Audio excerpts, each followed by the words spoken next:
me vlezër, shok dhe shoqe, është disa të herë gjatë këtyre javëve që do të përsëris se unë nuk besoj tek rastësit, se nuk ka mundësi tjetë kaq e mrekullueshme rastësia, kur pasi populli, duke e përgjigjur fuqishëm thirrjes son nga ky shesh e pastaj në të tëra sheshet e rrugët e Shqipërisë, i ka transformuar zgjedhjet politike në një referendum për bashkimin sa më parë të Shqipërisë me Europën, Europa mbar do vi e do zbres në këtë shesh, duke filluar nga nesër, me tërë udhëheqësit e saj, ndër të cilët kryeministri i Britanisë së Madhe vjen i pari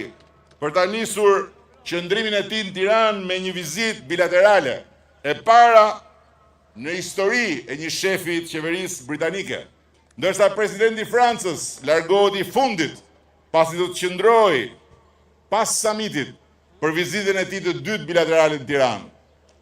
Shqipëria e 3 ditëve që vijnë do të jetë në kuptimin e vërtet fjalës qendra e Europës. Dhe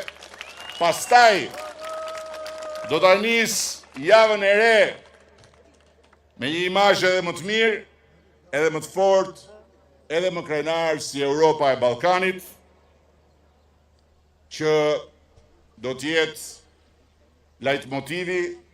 do të jetë inspirimi, do të jetë burimi i të gjitha energjive dhe patjetër edhe forca e këmbguljes son për 4 vite të tjera me radhë.